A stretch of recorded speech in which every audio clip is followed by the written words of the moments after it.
குறைந்த விலை, நிறைந்த தரம். தங்கள் தேவைகள் அனைத்தும் ஒரே இடத்தில். ஜெயச்சந்திரன் டெக்ஸ்டைல்ஸ். நம்முடைய மீன்பிடி போகின்றவர்கள் இதுவரைக்கும் 2500 பேர் கச்சத்தீவை கொடுத்ததற்கு பிறகு மாண்டு போயிருக்கிறார்கள். 3000த்திற்கும் மேற்பட்ட படகுகள் சேதமாயிருக்கிறது. 600க்கும் மேற்பட்டவர்கள் உயிர் தியாகம். உயிர்னா வெறும் செத்து போனது மட்டும் இல்லை, கண்ணு போய், காலு போய், கை போய். பொது வாழ்க்கையில் இருக்கிறவங்க குடும்பத்தை தொலைத்து, குழந்தைகளை துடைத்து, ஆசாபாசங்களை துடைத்து, மற்ற இடத்தை காட்டிலும் அண்ணாமலையை மற்ற தலைவர்களோடு ஒப்பிடவே முடியாது. எஸ்.வி. சேகர் நேற்றைக்கு அதிமுக இருந்தார், அதற்கு பிறகு கலைஞரிடம் இருந்தார், அதற்கப்புறம் தனியாகவே ஒரு அமைப்பு தொடங்கினார். அப்புறம் பிஜேபியில் இருந்து கொண்டே நான் அவர்களுக்கு எதிர்ப்பாக செயல்படு. எந்த மனிதனுக்கும் சுய சிந்தனை இருக்கிறது. இந்த வீடியோவில் அந்த சுகிசிவை பற்றியும் பேசியிருந்தீங்க. நீங்கள் இப்போ சொன்னீங்க ஒரு சின்ன வயசில் அவரோட பேச்செல்லாம் இம்ப்ரெஸ் ஆகி நான் வளர்ந்தேன் அப்படின்னு சொல்லி இன்றைக்கி அவர் மேலே நீங்கள் சில விமர்சனங்கள் வைக்கிறீங்க. எதன் அடிப்படையில் அந்த விமர்சனம் வைக்கிறீங்க? பொதுவாக மேடைகளிலோ நேர்காணலிலோ அவரை பற்றிய கருத்துக்களை பேச வேண்டாம் என்று மனம் நிறைய காயப்பட்டு விட்டது. ஏற்கனவே 10 வருஷம் இருந்திருக்காங்க. 10 வருஷம் அந்த கச்சத்தீவை மீட்கிறதுக்கான எந்த நடவடிக்கையும் எடுக்கலை. ஏற்கனவே கோர்ட்டில் அது கொடுத்ததுதான்னு பிஜேபி கவர்மெண்ட் சொல்லியிருக்கு. இல்லை, பிஜேபி அரசாங்கம் அப்படி சொல்லலை. நான் இன்றும் சொல்கின்றேன், நம்முடைய மீன்பிடி போகின்றவர்கள் இதுவரைக்கும் 2500 பேர் கச்சத்தீவை கொடுத்ததற்கு பிறகு மாண்டு போயிருக்கிறார்கள். 3000த்திற்கும் மேற்பட்ட படகுகள் சேதமாயிருக்கிறது. 600க்கும் மேற்பட்டவர்கள் உயிர் தியாகம். உயிர்னா வெறும் செத்து போனது மட்டும் இல்லை, கண்ணு போய், காலு போய், கை போய். அத்தனை பேருக்கும் கடந்த 10 ஆண்டுகளில் நீங்கள் கணக்கெடுத்து பார்த்தால் ஒரு மனித பேரழிவு கிடையாது. அங்கே போகிறவங்க பிடிச்சி வச்சுக்கிறாங்க அந்த எல்லை தாண்டின்னு. உடனே இவர்கள் இராணுவம் மூலமாக, வெளியுறவுத்துறை ஜெய்சங்கருடைய கடிதம் மூலமாக, பிரதம மந்திரியினுடைய தலையீடு மூலமாக மீட்டு கொண்டு வரப்படுகின்றார்கள். கடந்த 10 ஆண்டுகளில் இலங்கை தமிழர்களுக்காக இல்லமும் மீனவர்களுக்கான பிரத்யேக குடியிருப்பையும் கட்டித்தந்த அரசு பிஜேபியினுடைய அரசு என்பதை பார்வையிட்டு வந்து சொல்கின்றேன். இப்போ மோடி பற்றி சொல்லும்போது ஒன்று சொன்னீங்க, தமிழ் பற்றி ரொம்ப ஒரு இதாக இருக்கார், எல்லா இடங்கள்லையும் தமிழ் பேசுகிறார், தமிழ் பரப்புறார் அப்படின்னு சொல்லி. ஆனால் அவங்க ஒரு விமர்சனம் என்ன வைக்கிறாங்க அப்படின்னா தமிழ் அவர் பேசுகிறாரு, ஆனால் தமிழுக்கு பதுக்கிற ஃபண்டு, சமஸ்கிருதத்துக்கு இருக்கிற ஃபண்டை நீங்கள் பார்த்தீங்க அப்படின்னா சமஸ்கிருதத்துக்கு 100 கோடினா தமிழுக்கு 2 கோடி, அந்த மாதிரி ஒரு மலைக்கும் மடுவுக்கும் நடுவில் இருக்குது. அது நீங்கள் ஆதாரத்தோடு கொண்டு வாங்க. நான் மீண்டும் சொல்கிறேன், இப்போ எல்லாமே நம்ம செவிவழி செய்திகளை கேட்டே நீங்கள் ஒன்று சார், தேவாரம் திருவாசகத்தை போற்றக்கூடிய நான் அண்மையிலே நீங்கள் மறந்துடக்கூடாது, அந்த நிகழ்வை பார்த்தவர்களுக்கு கண்ணீர் ஓரம் பெருக்கெடுக்கும். நான் முகவரி தரேன்.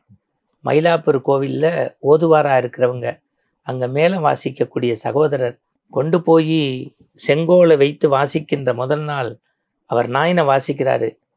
மரியாதைக்குரிய பிரதம மந்திரி வராரு, 3 தடவை அவருக்கு வணக்கம் சொல்கிறாரு. இவர் பதில் வணக்கம் சொல்லலை. நிகழ்ச்சி முடிஞ்சிருது.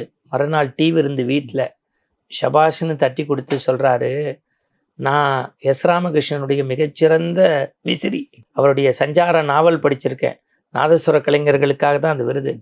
நான் 3 முறை வணக்கம் சொல்லியும் பிரதம மந்திரின்னு தெரிஞ்சும் நாயனத்துலேருந்து கையெடுத்துட்டா உன் நாதத்துக்கு குறைபாடு வந்துருன்னு கலைக்கு முக்கியத்துவம் கொடுத்தபார், உன்னை கைகூப்பி வணங்குறேன்னார்.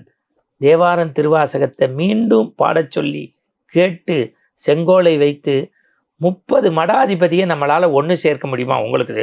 நீங்கள் அதுவும் சைவ மடாதிபதிகள் கொஞ்சம் கம்பீரம் படைத்தவர்கள், தமிழ் படைத்தவர்கள், எப்போதுமே ஞானச்செருக்கோடு இருப்பாங்க. அந்த 30 பேரையும் கூட்டிகிட்டு போய் மோடி கூப்பிட்டாருங்கிறதுக்காக போகலை. செங்கோல்ங்கிறது நமக்கு அது அவர் சொல்கிறாரு. மீண்டும் அதை பார்க்கின்ற போது நீதி தவறாது பணியாற்ற வேண்டும் என்கின்ற நினைவு வர வேண்டும் என்பதற்கு வைத்திருக்கிறேன். சார், தமிழ்நாட்டுக்கு வேஷ்டி கட்டினா உடனே போலி, திருக்குறளை அவர் முயற்சி பண்ணி சொல்லணும்னு நினைக்கிறாரு போலி, ஐநாள போய் சங்க இலக்கிய பாட்டு சொன்னால் போலி, தமிழ் மக்களுக்கு விருது கொடுத்தா போலி. சார், என்ன சொல்கிறேன், இங்கேருந்து ஒரு அம்மா விருது வாங்க போகிறவங்க காலில் விழுந்து வணங்குறாங்க, பதிலில் அவர் விழுந்து வணங்குறாரு. அந்தம்மா மை செலுத்து போச்சு. அவர் சொல்கிறாரு, நீங்கள் ஒரு கதை சொல்லி கலைவாணி உங்களுக்குள்ளே குடியிருக்கா, கலையில் இப்படி வெற்றி பெற்றவர்கள் என் காலை வணங்கக்கூடாது. அந்தம்மா பதிலுக்கு சொல்லுது, நீங்கள் எனக்கு அப்பா மாதிரி, நான் மகள் மாதிரி.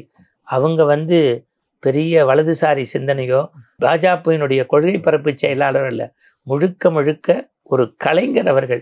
எல்லாவற்றிலும் நாம் குறை காண்றோம். நான் இப்போ கூட சொல்கிறேன், இப்போ நீங்கள் என்னை நேர்காணல் எடுக்கிறீங்க, என் நெற்றியில் திருநீர் இருக்குது, நான் இறை வழிபாட்டு சம்மந்தப்பட்ட இருக்கலாம், நீங்கள் ஒரு பகுத்தறிவினுடைய நம்பிக்கை உடையவர்களாக இருக்கலாம்.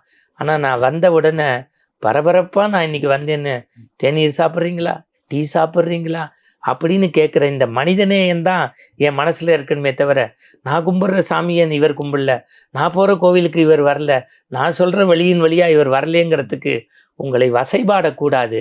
உங்களுடைய கொள்கையும் என்னுடைய கொள்கையும் வேறுபட்டு இருக்கலாம்.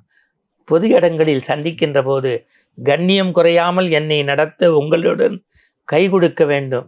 நான் இப்படி சொல்கிறேன், பூச்செண்டு கொடுத்த நீங்கள் நான் மீண்டும் பூச்செண்டு கொடுக்காவிட்டாலும் பரவாயில்லை, ஒரு புன்னகையாவது காட்ட வேண்டும்.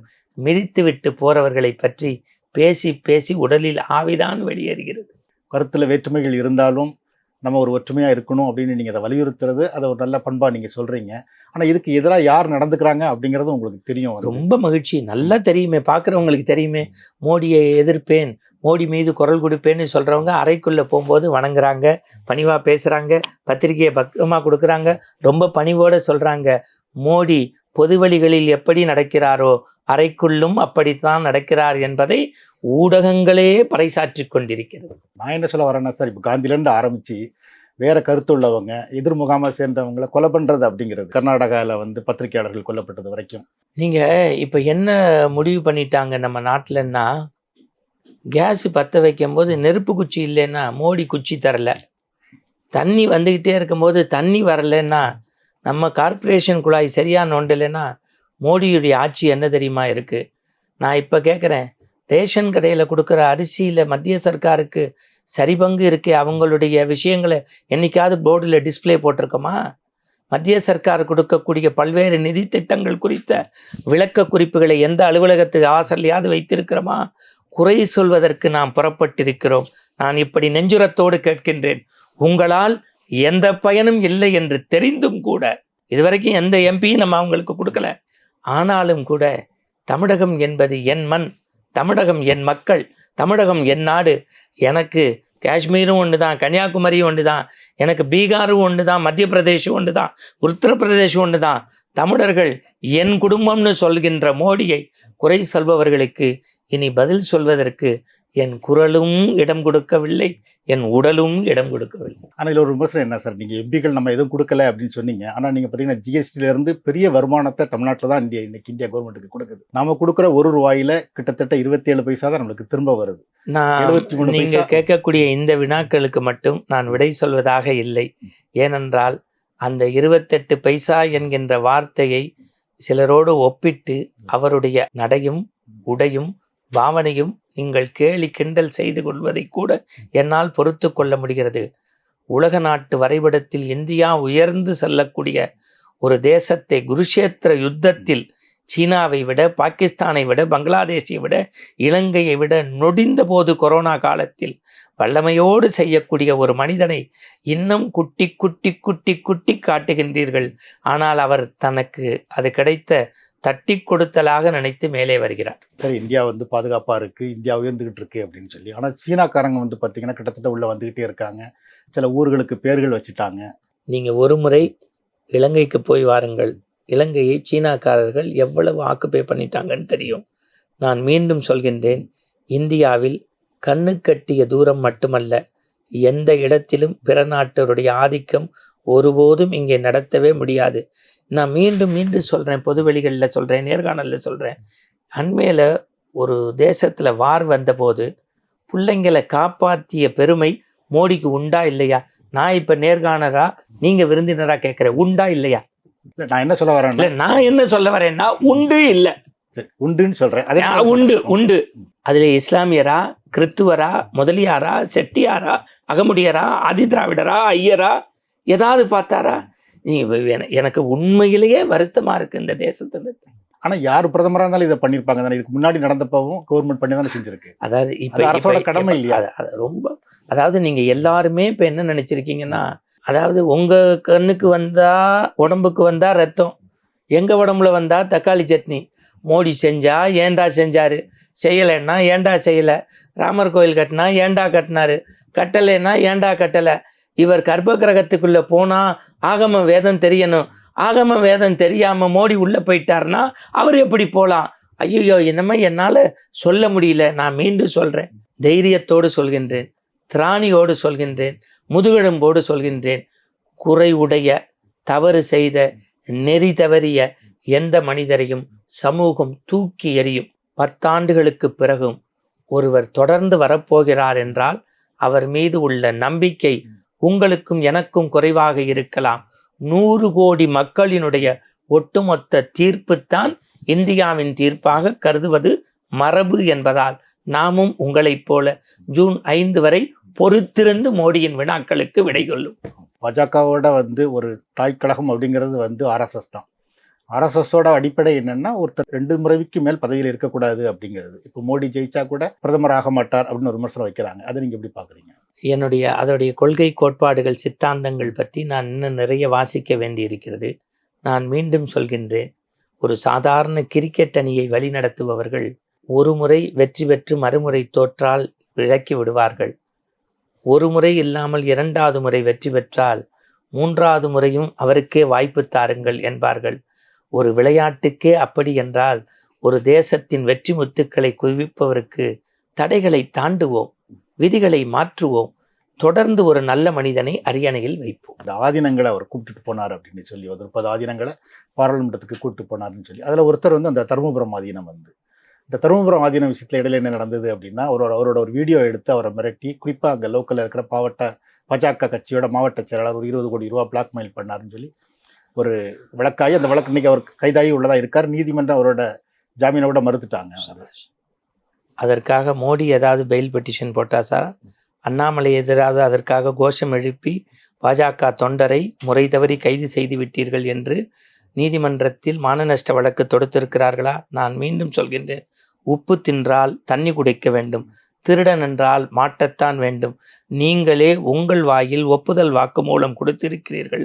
தருமபுரம் என்கின்ற பெயர் வாய்ந்த, புகழ் வாய்ந்த, பாரம்பரியமிக்க ஒரு மடத்தை ஒருவர் மிரட்டி இருப்பது உண்மை என்றால், நீதிமன்றங்கள் கொடுப்பது உண்மை என்றால் தண்டனை தானே. அவருக்கு யாரும் போய் வக்காலத்து வாங்கலையே. தருமபுரம் ஆதீனம் அந்த இது சொன்னீங்க வந்து, அது பாஜக அவர் பொறுப்பாக முடியாதுன்னு சொல்லி, இதை ஒட்டி முதல்வர் வைக்கிற விமர்சனம் என்னன்னா, இன்னைக்கு கிட்டத்தட்ட ரவுடிகள், குற்றவாளிகள் எல்லாம் வந்து அதிகமா போய் சேர்ற கட்சி பாஜகவா இருக்குது. சரி, நான் உடனே அடுத்த 2 பேர் கொஸ்டினை முடிக்கிறதுக்கு முன்னாடியே கேட்டுட்டுமா? இந்த நாட்டில் மது ஆறாக ஓடுவதற்கு யார் காரணம்? பள்ளி குழந்தைகளும் கல்லூரி குழந்தைகளும் படிக்க வேண்டிய வயதில் புகைப்பதற்கு யார் காரணம்? போதை வஸ்துக்கள் இந்தியாவில் தலைவிரித்து ஆடுகிறதே என்று சொல்கின்ற போது தலைமை பீடமாக தமிழ்நாடு இருந்து விடுமோ என்று எண்ண தோன்றுகின்றது. அவர் கைது செய்யப்பட்டு இருக்கிறார் வரைக்கும் தெரியும். யாரையும் யாரோடும் நாம் ஒப்பிடக்கூடாது. யாரோ ஒருவர் செய்கின்ற தவறுக்காக நாமும் மாங்கா புளித்ததோ நான் புளித்ததோ என்று பொய் சொல்லிவிடக்கூடாது. எது எது புகை உடைத்தோ அது நெருப்புடைத்து என்றாலும் கூட அந்த மரபையே உடைக்கின்றேன். தெரியாமல் அறியாமல் யாரையும் நாம் குற்றவாளி குண்டில் ஏற்ற முடியாது. தவறு செய்தது உறுதி செய்யப்பட்டதனால் அவர் இருக்கிறார். இப்போ அதே வார்த்தையை இவங்க பதிலுக்கு மாற்றி சொல்லுவாங்க. அது பார்க்கின்ற நேயர்களுக்கு தெரியும் எது சரி எது தப்பு. இல்லை, அவர் என்ன சொல்றாருன்னா, நீங்க சொன்ன மாதிரி ஒருத்தர் 2 பேர் இல்லை, கிட்டத்தட்ட நிறைய பேர் குற்றவாளிகள் உள்ள போறதுனால அவர் அதை சொல்றாரு. வந்து எனக்கும் 1000 குற்றவாளி பட்டியலை வாசித்து இவரோடு இவர் தொடர்பு, அவரோடு அவர் தொடர்பு, அவரோடு அவரவர் தொடர்பு என்று சொல்ல முடியும். எவரோடும் குற்ற தொடர்புகளை பேசுவதற்கு நான் இந்த அரங்கத்திற்கு வரவில்லை. சமீபத்தில் அந்த வைரலான வீடியோவில் வந்து எஸ்.வி. சேகர் பற்றியும் பேசியிருந்தீங்க. வந்து குறிப்பாக வந்து பாஜக கட்சியில் வந்து இப்போ அண்ணாமலை வந்த பிறகு பிராமணர்கள் ஒதுக்கப்படுறாரு அப்படிங்கிறது அவரோட விமர்சனம். வந்து அது நீங்கள் எப்படி பார்க்குறீங்க? இன்று வரை எந்த ஒரு இடத்திலும் நான் என்னுடைய இனம் பற்றியோ நிறம் பற்றியோ மொழி பற்றியோ பேசிக்கொண்டதில்லை. பிராமண சங்கத்தினுடைய தலைவராக தாம்பராஸ் இருக்கிறார், திரு நாராயணன் அவர்கள். அவருடைய பணி அளப்பரியது. அவர் இன்றைக்கு பிஜேபிக்கு என்னுடைய முழு ஆதரவு என்று செயற்குழு பொதுக்குழு போட்டு சொல்லியிருக்காங்க. பம்மல் ஐயா இருக்காங்க, அவர் பிராமணர்களுக்காகவே கரைத்து கொண்டிருக்கிறார். இவர் சப்போர்ட் பண்ணுறாங்க, இந்த தேசம் வல்லரசு நல்லரசாக வர்றதுக்கு சப்போர்ட் பண்ணுறாங்கன்னு எழுத்துப்பூர்வமா. அண்ணாமலை நிற்கக்கூடிய கோவையிலேயே அங்கே உள்ள பிராமணர்கள் ஒன்று திரண்டு லெட்டர் பேடில் அடித்து கொடுத்துருக்காங்க. அதாவது ஒரு வேடிக்கையாக நம்ம ஊரில் சொல்லுவாங்க, காய்க்கிற மரம் தான் கல்லடிப்படும்னு.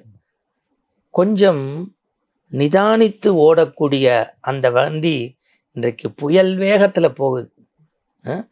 என்ன வசை சொற்கள்! நான் திருப்பி சொல்கிறேன், 3 வயது குழந்தை, இன்னொரு குழந்தை அதை விட பெருசு. பொது வாழ்க்கையில் இருக்கிறவங்க குடும்பத்தை தொலைத்து, குழந்தைகளை துடைத்து, ஆசாபாசங்களை துடைத்து, மற்ற இடத்தை காட்டிலும் அண்ணாமலையை மற்ற தலைவர்களோடு ஒப்பிடவே முடியாது.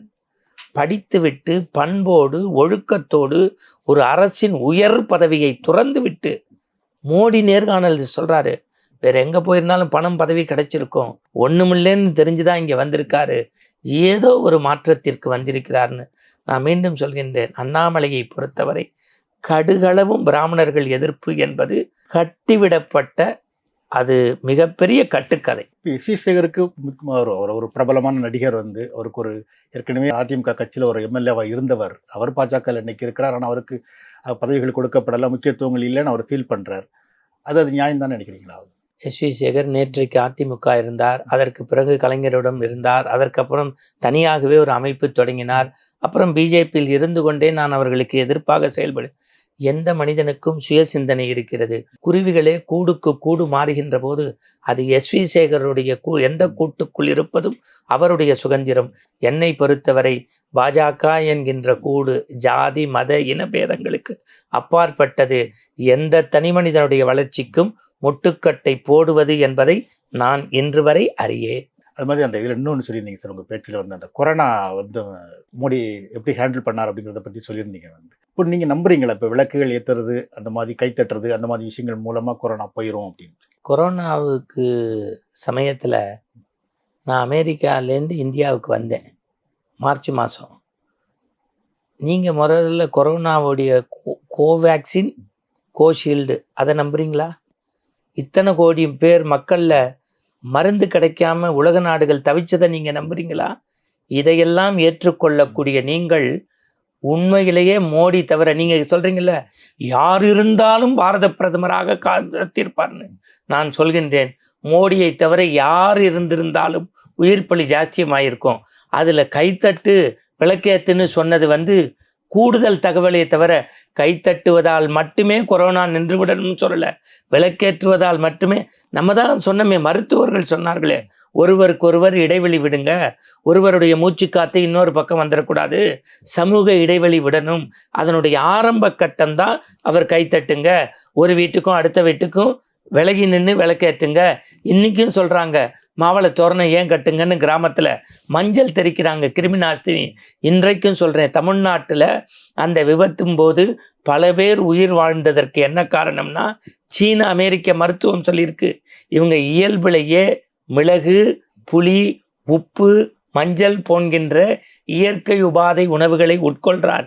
ஒவ்வொருத்தருக்கும் ஒவ்வொரு முயற்சி கை கொடுப்பதை போல நரேந்திர மோடியினுடைய எல்லா முயற்சியும் தேச நலன் சார்ந்ததை தவிர அவருக்கு வந்து இனிமே கைத்தட்டுங்க, ஊதுபத்தி ஏற்றுங்க, விளக்கேற்றுங்க, கோஷீல்டு போட்டுக்கங்க, கோவேக்சின் போட்டுக்கங்க அப்படின்னு சொல்கிறது ஒரு குடும்பத்தினுடைய தகப்பனை போல பாரத தேச மனிதர்களை தன் குடும்பமாக நினைச்சு காப்பாற்றியிருக்கார். அருள் கூர்ந்து அதை யாரும் கொச்சைப்படுத்திட வேண்டாம். ஆனால் நீங்கள் சொன்னீங்க சார், தடுப்பூசி அதாவது முக்கியமான பங்கு வகிச்சுது அப்படின்னு சொல்லி. ஆனால் தடுப்பூசியை பொறுத்த வரைக்கும் என்னன்னா, அரசுங்க முதல்ல வந்து எல்லாத்துக்கும் அதை இலவசமாக கொடுக்கல. உச்சநீதிமன்றத்துக்கு போய் உச்சநீதிமன்றம் அரசாங்கத்தை வந்து நெருக்கின பிறகு தான் அது இலவசமாக கொடுக்கப்பட்டுச்சு. அதான் நான் திருப்பியும் சொல்லிட்டேனே, நேர்காணலில் உங்களுடைய பார்வையும் என்னுடைய பார்வையும் ஒரே நேர்கோட்டில் இருக்கணும்னு அவசியம் இல்லை. நான் மீண்டும் சொல்கின்றேன், இன்றும் சொல்வேன், நாளையும் சொல்வேன், 40 ஆண்டுகள் கழித்தும் உயிரோடு இருந்தால் சொல்வேன், கொரோனா காலகட்டத்தில் மோடி என்கின்ற மனிதர் இந்தியாவில் பிரதமராக இல்லை என்றால், ஏன்னா ஒத்த வார்த்தையில் சொன்னீங்க பாருங்க, யார் பிரதமராக இருந்தாலும் காப்பாற்றிருப்பாங்கன்னு. இப்போ நான் பல வார்த்தைகளில் சொல்கிறேன். கொரோனா டைமில் பார்த்தீங்கன்னா உச்சநீதிமன்றம் ரொம்ப வந்து கண்டித்த பிறகு தான் அது நடந்தது. அதாவது சார், எல்லாரும் அப்போ கோவேக்சினும் கோஷீல்டும் முயற்சியில் இறங்கினாங்க. அந்த மருந்து குணமாகுமான்னு ஆரம்ப கட்டத்தில் பார்த்தாங்க. முதல்ல அதற்கு ஒரு குறிப்பிட்ட விலை மாறி பேசினாங்க. அதற்கு பிறகு தேசமே அதை பயன்படுத்த நான் திருப்பி சொல்கிறேன், கடைசியில் மனசாட்சியில் கைத்தொட்டு சொல்லுங்கள், அரசு மருத்துவமனையில் கோவேக்சின் கோஷீல்டு கிடைக்கல, அங்கங்கே ஆரம்ப சுகாதார நிலையங்களில் கிடைக்கல, கிராமங்களில் கிடைக்கல. இந்தியாவில் மாதிரி தட்டுப்பாடு இல்லாமல் உலகத்தின் எந்த நாடுகள்லையும் தடுப்பூசி கிடைக்கல சார். இந்த வீடியோவில் வந்து அந்த சுகிசிவம் பற்றியும் பேசியிருந்தீங்க வந்து நீங்கள் இப்போ சொன்னீங்க வந்து ஒரு சின்ன வயசில் வந்து அவரோட பேச்செல்லாம் வந்து இம்ப்ரெஸ் ஆகி நான் வளர்ந்தேன் அப்படின்னு சொல்லி வந்து இன்னைக்கு அவர் மேலே நீங்கள் சில விமர்சனங்கள் வைக்கிறீங்க வந்து எதன் அடிப்படையில் அந்த விமர்சனம் வைக்கிறீங்க? பொதுவாக மேடைகளிலோ நேர்காணலிலோ அவரை பற்றிய கருத்துக்களை பேச வேண்டாம் என்று மனம் நிறைய காயப்பட்டு விட்டது. இருந்தாலும் இந்த நிலையில் கண்ணியத்தோடு மிகுந்த உருக்கத்தோடு உண்மையோடு சொல்கின்றேன். மேடைகளில் ஒரு பேச்சை எப்படி வடிவமைத்து கொள்ள வேண்டும், எப்படி ஆளுமையோடு ஒன்றை கையாள வேண்டும் என்பதை பல சமயங்களில் அவரிடமிருந்து நான் கற்றுக்கொண்டிருக்கிறேன். இன்று நாங்கள் பயணப்படக்கூடிய பாதை வேறாக இருப்பதால் எங்கள் புண்களுக்கு இனியும் வெந்த புண்ணில் வேல் பாய்ச்சாமல் அதற்கு மருந்திடக்கூடிய பணியை மட்டுமே திருக்குறள் பிடித்த நான் போட வேண்டும் என்று நினைக்கிறேன். மன்னிக்கவும். ஜெயலலிதாவோட 10 வருஷம் இருந்தோம்னு சொன்னீங்க சார் வந்து அவங்களுக்கு பேச்சுகள் ஒரு வாழ்க்கை கொடுத்தோம்னு சொல்லி. இப்போ அந்த காலகட்டங்களில் குறிப்பாக அவங்களோட பழகினதை பற்றி பகிர்ந்துக்க முடியும்? அவங்க வீட்டிலேருந்து வரும்போது அவருடைய தனி உதவியாளர் திரு பூங்குன்றன் சார்ட்டையோ அல்லது அவருக்கு குறிப்புகள்லாம் எடுத்து கொடுத்த ஐஏஎஸ் அதிகாரி வெங்கட்ராமன் சார்ட்டையோ ராமலிங்கம் சார்ட்டையோ அல்லது விஜயகுமார் சார்ட்டையோ அல்லது அவர்களுடைய நேர்முல அலுவலராக இருந்த மரியாதைக்குரிய தனி உதவியாளர் திரு சூரியநாராயணன் சார்ட்டையோ அல்லது அவர்களுடைய பாதுகாப்பு அதிகாரிகளாக இருந்த ராஜா சார்ட்டையோ வீரப்பெருமாள் சார்ட்டையோ கனகராஜிட்டையோ கருப்புசாமிட்டையோ அவர்கள் காட்டிய அன்பு, ஓட்டுநர்கிட்ட காட்டிய மனிதநேயம், சாதாரண அடிப்படை பணியாளர்கள் மீது அவர் காட்டிய அன்பு, இதையெல்லாம் நினைத்து பார்க்க முடியாது. அம்மா என்பது ஒரு ஆளுமை மிக்க மனிதர் என்பது மட்டும்தான் வெளி உலகத்திற்கு தெரியும். கருணையும் வாஞ்சையும் மிக்கவர்கள் என்பதை அவர்களுடன் பழகி பார்த்தவர்களுக்குத்தான் தெரியும். மனதில் குழந்தையாகவும் அவர்கள் காரியங்களை ஜெயிக்கின்ற போது ஒரு காளி தேவி பராசக்தியாகவும் இந்த மண்ணில் வாழ்ந்த வணக்கத்திற்குரிய மனித புனிதர் அம்மா. ஒரே ஒரு முறை 2011 சந்தித்தேன். நீங்கள் உழைங்க, உங்கள் உழைப்புக்கு அங்கீகாரம் இருக்கும்னாங்க. நான் அப்போ பணியில் இருந்தேன். நிறைய சில வார்த்தைகள்லாம் எழுதின போது அவர்களுக்கு ரொம்ப மகிழ்ந்தது. 2015 தன் கைப்பட தமிழக அரசின் முதிர்ந்த தமிழறிஞர்களுக்கு கொடுக்கக்கூடிய சொல்லின் செல்வர் விருதை எனக்கு தாயே பரிந்துரைத்தார். 2016 திரு எடப்பாடி அவர்களுடைய கையில் அதை பெறக்கூடிய வாய்ப்பு எனக்கு கிடைத்தது. இப்போ நீங்கள் அவங்களோட பேச்செல்லாம் நீங்கள் எழுதியிருக்கீங்க, அதை பற்றி அவங்க ஏதாவது கருத்துக்கள் சொல்லியிருக்காங்களா? பொதுவாக சட்டப்பேரவைகளில் எழுதிய போது பிறர் நான் நேரடியான சொல்ல முடியாது.